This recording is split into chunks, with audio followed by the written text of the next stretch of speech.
Hi friends, എല്ലാവർക്കും എൻ്റെ YouTube ചാനലിലേക്ക് സ്വാഗതം. ഇന്നത്തെ വീഡിയോ എപ്സൺ എന്ന കമ്പനിയുടെ monochrome all in one ink tank പ്രിന്ററായ എപ്സൺ M200 എന്ന പ്രിന്ററിന്റെ അൺബോക്സിങ്ങും first setup, first ink refilling എല്ലാം ഉള്ള ഒരു ഫുൾ വീഡിയോ ആണ് നിങ്ങൾക്ക് പരിചയപ്പെടുത്തി തരുന്നത്.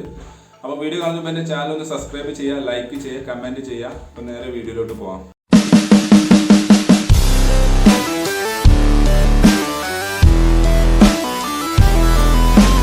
ആദ്യം ഒരു കാര്യം പറയാനുള്ളത്, നിങ്ങൾ പ്രിന്റർ വാങ്ങിക്കഴിഞ്ഞാൽ നിർബന്ധമായിട്ടും നിങ്ങൾ നിയറസ്റ്റുള്ള ഓതറൈസ്ഡ് സർവീസ് സെൻറ്ററിൽ ഈ വിവരം ഇൻഫോം ചെയ്യണം.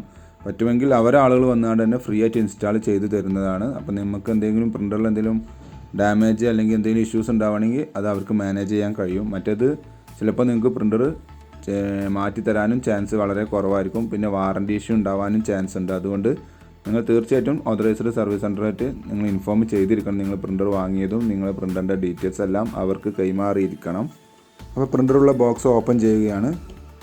ഓപ്പൺ ചെയ്യുന്ന സമയത്ത് മുകളിൽ തന്നെ ഏകദേശം പ്രിൻ്ററിൻ്റെ ഭാഗങ്ങൾ കാണാം. ആദ്യത്തെ സൈഡിൽ നമുക്ക് ഇങ്ക് ബോട്ടിലും അതേ കൂടെ പ്രിൻ്ററിൻ്റെ പവർ കേബിളും ഉള്ള ഒരു സെറ്റാണ് വരുന്നത്. ഈ കാണുന്നത് പ്രിൻ്ററിൻ്റെ ഡ്രൈവർ സൈഡിയും യൂസർ മാനുവൽ എല്ലാം ഉള്ളൊരു കിറ്റാണ്. നിർബന്ധമായിട്ടും യൂസർ മാനുവൽ വായിച്ചിരിക്കണം. ഇത് USB കേബിളാണ്. പ്രിൻ്ററും കമ്പ്യൂട്ടറും തമ്മിൽ കമ്മ്യൂണിക്കേറ്റ് ചെയ്യാൻ ഉപയോഗിക്കുന്ന കേബിളാണത്. ഇനി നമുക്ക് ഈ രണ്ട് തെർമോകോപ്പി ആദ്യം തന്നെ പ്രിൻ്റർ ബോക്സിൽ നിന്ന് പുറത്തെടുത്തു. ഇനി രണ്ട് തെർമോകോപ്പീസുകൾ നമുക്ക് ഒഴിവാക്കാം.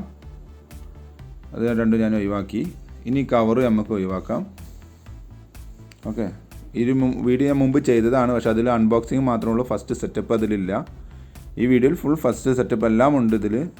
അപ്പോൾ കവർ റിമൂവ് ചെയ്തതിന് ശേഷം ഈ കാണുന്ന കുറേ ബ്ലൂ ടാപ്പുകളും ചെറിയ ചെറിയ കവറുകളെല്ലാം ഉണ്ട്. അതെല്ലാം നമുക്ക് റിമൂവ് ചെയ്തിരിക്കണം. പ്രത്യേകം ശ്രദ്ധിക്കുക, ഈ സമയത്ത് നമ്മൾ ഒരിക്കലും പ്രിൻ്ററിലെ പവർ കേബിൾ കണക്ട് ചെയ്ത് പ്രിൻ്റർ ഓൺ ചെയ്യാൻ ശ്രമിക്കരുത്. അതിന് ഇനി രണ്ട് പ്രോസസ്സിംഗ് ഉണ്ട്. അത് കഴിഞ്ഞിട്ടാണ് പ്രിൻ്റർ പവർ ഓൺ ചെയ്യേണ്ടത്. അപ്പോൾ ആദ്യം ചെയ്യാനുള്ളത് ഈ കംപ്ലീറ്റ് ബ്ലൂ ടാപ്പുകളും റിമൂവ് ചെയ്യുകയാണ് വേണ്ടത്. ഓരോന്നോരോന്നായി ഞാൻ റിമൂവ് ചെയ്തുകൊണ്ടിരിക്കുകയാണ്. ചെറിയ ഷെയ്ക്കിങ് കാര്യങ്ങളെല്ലാം ഉണ്ടാവും, സ്റ്റെബിലൈസേഷൻ ഇഷ്യൂ ഉണ്ടാവും, ക്ഷമിക്കണം.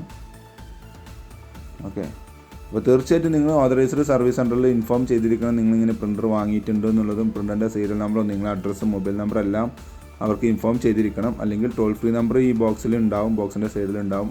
ആ ടോൾ ഫ്രീ നമ്പറിൽ വിളിച്ച് നിങ്ങൾ റിക്വസ്റ്റ് ചെയ്തിരിക്കണം. എന്നാൽ നിങ്ങൾക്ക് കറക്റ്റ് വാറൻറ്റിയും കാര്യങ്ങളെല്ലാം കിട്ടുന്നതാണ്.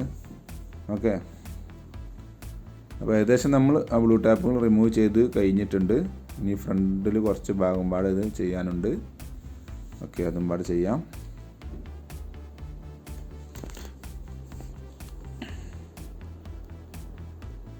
ഓക്കെ, ഡാമേജ് ആവാത്ത രീതിയിൽ നമുക്കിത് ഒഴിവാക്കണം.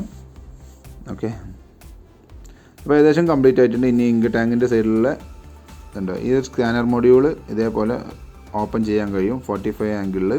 ഇപ്പോൾ കണ്ടില്ലേ, അവിടെ ഒരു ബ്ലൂ ടാപ്പ് ഉണ്ട്. അതേപോലെ ഈ സ്കാനർ ADF യൂണിറ്റിൻ്റെ ഉള്ളിലും കണ്ടില്ലേ, ഇതെല്ലാം റിമൂവ് ചെയ്തിരിക്കണം. ഓക്കെ, അപ്പോൾ ഏകദേശം കംപ്ലീറ്റ് ബ്ലൂ ടാപ്പുകൾ നമ്മൾ റിമൂവ് ചെയ്ത് കഴിഞ്ഞു. ഓക്കെ, ഇനി നെക്സ്റ്റ് സ്റ്റെപ്പ് ഇതിലേക്ക് ഇങ്ക് ഫില്ല് ചെയ്യുക എന്നുള്ളൊരു സ്റ്റെപ്പാണ് അടുത്തത് വരുന്നത്. സിമ്പിളാണ്. ഇതിൻ്റെ കൂടെ തന്നെ രണ്ട് ഇങ്ക് ബോട്ടിൽ ഉണ്ടാവും. ഒന്ന് ഇതിൻ്റെ ഇനീഷ്യൽ ഇങ്കും പിന്നെ ഒന്ന് ഇതിൻ്റെ കൂടെ ആയിട്ട് ഫ്രീ ആയിട്ട് വരുന്നൊരു ഇങ്കാണ് വരുന്നത്. അപ്പോൾ ഇങ്ക് ഫില്ല് ചെയ്യുന്നത് ജസ്റ്റ് സൈഡിൽ തന്നെ ടാങ്ക് കണ്ടില്ലേ, ഇത് ഇതിൻ്റെ കൂടെയുള്ള ഫ്രീ ആയിട്ടുള്ള വരുന്ന ഇങ്കാണ്. നമുക്ക് ഇപ്പോൾ ഫില്ല് ചെയ്യാനുള്ളത് ഈ ഒരു 140 ml വലിയ ബോട്ടിലാണ് ഫില്ല് ചെയ്യേണ്ടത്. ഓക്കെ, അപ്പോൾ സൈഡിലുള്ള ഈ ടാങ്കിൻ്റെ ഡോറ് ജസ്റ്റ് ഒന്ന് സ്ലൈഡ് ചെയ്യുക ബാക്കിലോട്ട്. എന്നിട്ട് അതിൻ്റെ ഒരു ടോപ്പ് ഉണ്ടാവും, ആ ടോപ്പ് ഓപ്പൺ ചെയ്യണം. ഞാൻ ടോപ്പ് ഓപ്പൺ ചെയ്തു. എന്നിട്ട് ഇതേപോലെ ജസ്റ്റ് ഒന്ന് ഇതിലേക്ക് ഇൻസേർട്ട് ചെയ്തതിന് ശേഷം, അതായത് ഇങ്ക് ബോട്ടിൽ ഇൻസേർട്ട് ചെയ്തതിന് ശേഷം ജസ്റ്റ് ഇങ്ങനെ ചെറുതായിട്ടൊന്ന് പ്രസ് ചെയ്ത് കൊടുക്കുക. അപ്പോൾ ഇങ്ക് ഇങ്ങനെ അതിലേക്ക് ഫില്ലായിക്കോളും, ആ ടാങ്കിലേക്ക് നിറഞ്ഞോളും. ഓക്കെ, ഞാൻ കുറച്ച് ചെറിയൊരു ഫാസ്റ്റ് മോഡിലാണ് ചെയ്യുന്നത്. അതുകൊണ്ട് ചിലപ്പോൾ പെട്ടെന്ന് നിറഞ്ഞതായിട്ട് നിങ്ങൾക്ക് ഫീൽ ചെയ്യും. കുറച്ച് സെക്കൻഡുകൾ മിനിറ്റുകൾ പിടിക്കുന്നതാണ് അത് ഫില്ലായി വരാൻ. ശേഷം ആ ടാങ്കിൻ്റെ ടോപ്പ് ലോക്ക് ചെയ്തുകൊണ്ട് ആ ഡോർ ലോക്ക് ചെയ്തിരിക്കണം നിർബന്ധമായിട്ടും. ഓക്കെ, ഇനി നെക്സ്റ്റ് സ്റ്റെപ്പ് വന്നിട്ട് പ്രിൻ്റർ പവർ ഓൺ ചെയ്യാനുള്ളതാണ്. ഈ സമയത്തുമാണ് പ്രിൻ്റർ പവർ ഓൺ ചെയ്യേണ്ടത്. പവർ കേബിൾ കണക്ട് ചെയ്യേണ്ടത് പ്രിൻ്ററിൻ്റെ ബാക്ക് സൈഡിലുണ്ട് കണക്ട് ചെയ്യാനുള്ള ഒരു ഓപ്ഷന്, അവിടെ തന്നെ കണക്ട് ചെയ്തിരിക്കണം. ഓക്കെ, ഒരു മിനിറ്റ് ഞാനൊന്ന് കണക്ട് ചെയ്യാൻ ശ്രമിക്കുകയാണ്. ഒരു കയ്യിൽ ക്യാമറ ഉള്ളത് കാരണം നമുക്ക് കണക്ട് ചെയ്യാൻ ചെറുതായിട്ടൊന്ന് താമസം വേണ്ടി വന്നു. എന്നിട്ട് പ്രിൻ്റർ പവർ ഓൺ ചെയ്യുക.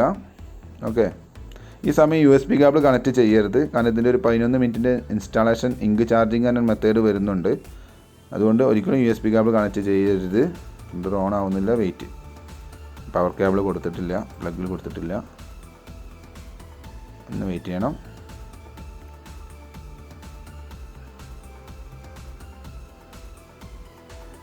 യെസ്, പവർ കേബിൾ കണക്ട് ചെയ്ത് പ്രിൻ്റർ ഓണായി. അവിടെ ചെറിയൊരു ലൂസ് കോൺടാക്റ്റ് ഉണ്ടായിരുന്നു, അതുകൊണ്ടാണ് ഓണാൻ ടൈം പിടിച്ചത്. ഇവിടെ ലാംഗ്വേജ് നമുക്ക് ഇംഗ്ലീഷ് എന്നുള്ള സെലക്ട് ചെയ്യാൻ വേണ്ടി ഓക്കെ എന്ന് ക്ലിക്ക് ചെയ്യുക. അപ്പോൾ കുറച്ച് നേരം ഇനീഷ്യലൈസേഷൻ എന്നുള്ളൊരു മെത്തേഡ് ഡിസ്പ്ലേയിൽ കാണാൻ കഴിയും. പ്രിൻ്റർ ഒന്ന് മൂവ് ചെയ്തിട്ട് എന്തെങ്കിലും പ്രോബ്ലം ഉണ്ടോ ഇല്ല എന്നുള്ളത് ഐഡൻറ്റിഫൈ ചെയ്യുന്ന ടൈമാണിത്. നമ്മൾ റിമൂവ് ചെയ്ത ടാപ്പുകൾ ഏതെങ്കിലും റിമൂവ് ചെയ്യാൻ വിട്ട് കഴിഞ്ഞാൽ അവിടെ എറർ കാണിക്കും. ഓക്കെ, ഇനി ഇങ്ങനെ ഒരു മെസ്സേജ് കാണിക്കുന്നതാണ്, ഇനീഷ്യൽ ഇങ്ക് ചാർജ് എന്നുള്ളൊരു മെത്തേഡ് കാണിക്കുന്നതാണ്. അപ്പോൾ നമുക്ക് ആ സ്റ്റോപ്പ് എന്നുള്ളതല്ല, ഈ ഓക്കെ എന്നുള്ള ബട്ടൺ എന്ത് ചെയ്യാം, ഒരു 5 സെക്കൻഡ് ഹോൾഡ് ചെയ്ത് പിടിക്കുക, അല്ലെങ്കിൽ ലോങ് പ്രസ് ചെയ്ത് പിടിക്കുക. അപ്പോൾ ചാർജിങ് ഇങ്ക് പ്ലീസ് വെയിറ്റ് എന്നുള്ള മെസ്സേജ് ഡിസ്പ്ലേയിൽ കാണും. ഈ സമയം നമ്മൾ കൈയെടുത്ത് ആ ബട്ടൺ ഓക്കെ എന്നുള്ള ബട്ടണിൽ പ്രസ് ചെയ്ത് കൈ നമ്മൾ അവിടുന്ന് മാറ്റുക. എന്നിട്ട് 11 മിനിറ്റ് വെയിറ്റ് ചെയ്യുക. ഒരിക്കലും ഈ സമയത്ത് നമ്മൾ പ്രിൻ്റർ പവർ ഓഫ് ആവാൻ പാടില്ല. അതേപോലെ USB കേബിൾ കണക്ട് ചെയ്താൽ പ്രിൻ്റ് കൊടുക്കാനും പാടില്ല. ഏകദേശം 11 മിനിറ്റ് ആയി കഴിഞ്ഞാൽ റെഡി ടു പ്രിൻ്റ് എന്ന കണ്ടീഷനിൽ പ്രിൻ്റർ നിൽക്കും. ആ സമയത്ത് മാത്രമേ നമ്മൾ ബാക്കി പ്രോസസ്സ് ചെയ്യാൻ പാടുള്ളൂ. അപ്പോൾ അതുവരെ വെയിറ്റ് ചെയ്യുക.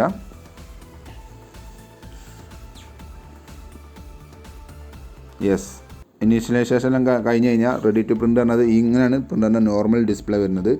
അപ്പോൾ ഇതുവരെ നമ്മൾ ചെയ്ത എല്ലാ പ്രോസസ്സും കംപ്ലീറ്റ് ആണ്. ഇനി നമുക്ക് എന്ത് ചെയ്യാം, ജസ്റ്റ് പേപ്പർ വെച്ചിട്ട് പ്രിൻറ്റ് ചെയ്ത് നോക്കാം. നമ്മൾ ചെയ്ത വർക്കിൽ പ്രിൻറ്റിങ് നടക്കുന്നുണ്ടോ ഇല്ലേ എന്ന് അറിയണ്ടേ, എന്തെങ്കിലും എറർ ഉണ്ടോ ഇല്ലേ എന്ന് അറിയണമെങ്കിൽ നമുക്ക് ജസ്റ്റ് ഒന്ന് പ്രിൻറ്റ് ചെയ്ത് നോക്കാം. ഈ പ്രിൻ്ററിൻ്റെ റിയർ ട്രേ ആണ് വരുന്നത്. അത് ബാക്ക് സൈഡിൽ ഇതേപോലെ ഒരു ട്രേ വന്നിട്ട് അതിലാണ് പേപ്പർ വെക്കേണ്ടത്. പേപ്പറിന് ബെൻഡ് കാര്യങ്ങളൊന്നും ഉണ്ടാവരുത്. അങ്ങനെ ആയി കഴിഞ്ഞാൽ പേപ്പർ ജാം ഉണ്ടാവും. പ്രത്യേകം ശ്രദ്ധിക്കുക, പേപ്പർ ജാം ഒരിക്കലും ഈ ഇങ്ക് ടാങ്ക് പ്രിൻ്ററിൽ പേപ്പർ ജാം ഒരിക്കലും പ്രിൻ്ററിൻ്റെ കംപ്ലൈൻ്റ് അല്ല. പേപ്പർ റിലേറ്റഡ് ആയിട്ടുള്ള ഇഷ്യൂ ആണ് പേപ്പർ കൊടുക്കുന്നത്. ഓക്കെ, അപ്പോൾ ഞാൻ ജസ്റ്റ് ഒരു ഫോട്ടോ കോപ്പി അല്ലെങ്കിൽ സെറോസ് കൊടുത്തു. ഇപ്പോൾ പ്രിൻറ്റിങ് നടക്കുന്നുണ്ട്, പേപ്പർ പിക്ക് ചെയ്തിട്ടുണ്ട്. യെസ്, പ്രിൻ്റ് ചെയ്ത് പുറത്തോട്ട് വരുന്നുണ്ട്. ഓക്കെ, ഞാൻ വെച്ച മാറ്റർ പ്രിൻ്ററിൻ്റെ ബോക്സിലുണ്ടായിരുന്ന ചെറിയൊരു ഡോക്യുമെൻ്റ് ആയിരുന്നു, അത് ഞാൻ വെച്ചിട്ടുണ്ടായിരുന്നു സ്കാനർ ഗ്ലാസിൻ്റെ അടിയിൽ. ഫോട്ടോസ്റ്റാറ്റ് കൊടുത്തപ്പോൾ പ്രിൻ്റ് കറക്റ്റായി വന്നിട്ടുണ്ട്. ഞാൻ വേണമെങ്കിൽ ഒന്നുകൂടി കാണിച്ചു തരാം. ടെസ്റ്റ് എന്ന് ഞാനിതിൽ എഴുതി. ഇനി നമുക്ക് കമ്പ്യൂട്ടറിൽ നിന്ന് സ്കാൻ ചെയ്ത് നോക്കാം. ഓക്കെ, അതിന് എപ്സൺ സ്കാൻ എന്ന് പറഞ്ഞ ഈ ആപ്ലിക്കേഷൻ വഴിയാണ് സ്കാൻ ചെയ്യൽ. അപ്പോൾ അത് ജസ്റ്റ് ഞാനൊന്ന് ഓണാക്കി. ഈ ആപ്ലിക്കേഷൻ ഇൻസ്റ്റാൾ ചെയ്യൽ എങ്ങനെയാണെന്ന് വെച്ച് കഴിഞ്ഞാൽ നമുക്ക് ഇതിൻ്റെ കൂടെ കിട്ടിയ ഡ്രൈവർ സീഡി ഉണ്ടല്ലോ, അത് ഇൻസ്റ്റാൾ ആകുമ്പോൾ ഓട്ടോമാറ്റിക് ഈ ആപ്ലിക്കേഷൻ വരുന്നതാണ്. ഓക്കെ, അത് ഞാൻ വേറെ മറ്റൊരു വീഡിയോയിൽ എങ്ങനെയാണ് അത് ഇൻസ്റ്റാൾ ചെയ്യേണ്ടത് എന്നുള്ളത് ഇതിന് മുമ്പ് ഞാനൊരു വീഡിയോ അപ്ലോഡ് ചെയ്തിട്ടുണ്ട്. ഞാൻ വേണമെങ്കിൽ അത് ഡിസ്ക്രിപ്ഷനിൽ കൊടുക്കാം. ഞാൻ ജസ്റ്റ് പ്രിവ്യൂ എന്നുള്ളൊരു ഓപ്ഷൻ കൊടുത്തു നോക്കി. കാരണം നമ്മളവിടെ സ്കാനറിൽ നമ്മൾ ടെസ്റ്റ് എന്ന് എഴുതിയാണ്ട് ഒരു പേജ് വെച്ചിട്ടുണ്ടല്ലോ. അപ്പോൾ കമ്പ്യൂട്ടറുമായിട്ട് കമ്മ്യൂണിക്കേഷൻ ഓക്കെ ആണോ അല്ലേ എന്ന് അറിയാനാണ് ഞാൻ ഈ ഒരു മെത്തേഡ് ചെയ്യുന്നത്. സ്കാനിങ് നടക്കുന്നുണ്ട്. യെസ്, അതാ ടെസ്റ്റ് എന്ന് ഞാൻ പെനോണ്ട് എഴുതിയില്ലായിരുന്നു. ആ പേജാണ് സ്കാൻ ചെയ്ത് കണ്ടത് നമ്മളിപ്പോൾ. ഓക്കെ, അപ്പോൾ അതെല്ലാം കറക്റ്റാണ്. വേണമെന്നുണ്ടെങ്കിൽ നമുക്ക് കൺട്രോൾ പാനലിൽ പോയിട്ട് ഒരു പ്രിൻറ്റ് ടെസ്റ്റ് പേജ് കൂടുമ്പോൾ കൊടുത്തൊക്കെ കമ്പ്യൂട്ടറിൽ നിന്നും പ്രിൻറ്റ് വരുന്നുണ്ടോ എന്ന് അറിയണ്ടേ. അപ്പോൾ കമ്പ്യൂട്ടറിൽ കൺട്രോൾ പാനലിൽ ഡിവൈസസ് ആൻഡ് പ്രിൻറ്റേഴ്സ് ഓപ്പൺ ആക്കി പ്രിൻ്ററിൻ്റെ പേരിൻ്റെ അവിടെ റൈറ്റ് ബട്ടൺ ഞെക്കി പ്രിൻ്റർ പ്രോപ്പർട്ടീസിൽ പോയി ഞാൻ പ്രിൻറ്റ് ടെസ്റ്റ് പേജ് എന്ന് കൊടുത്തു, കമാൻഡ് കൊടുത്തു. അപ്പോൾ പ്രിൻ്ററിലേക്ക് പേപ്പർ പിക്ക് ചെയ്തിട്ടുണ്ട്. പ്രിൻ്ററിൽ പ്രിൻറ്റ് ചെയ്ത് പുറത്തോട്ട് ഏകദേശം പേപ്പർ വരുന്നുണ്ട്. യെസ്, അപ്പോൾ എല്ലാ പ്രോസസ്സും ഇതുവരെ കംപ്ലീറ്റ് ആണ്. അപ്പോൾ ഇതേപോലെ ചെയ്താൽ മതി. Okay, thanks for watching my video ഇഷ്ടപ്പെട്ടെന്ന് വിചാരിക്കുന്നു. അപ്പോൾ സബ്സ്ക്രൈബ് ചെയ്യാൻ മറക്കരുത്, ലൈക്ക് ചെയ്യുക. എന്തെങ്കിലും സംശയം ഉണ്ടെങ്കിൽ താഴെ കമൻറ്റ് ചെയ്യുക, തീർച്ചയായിട്ടും റീപ്ലൈ തരുന്നതാണ്. അപ്പോൾ ഓക്കെ, ബൈ.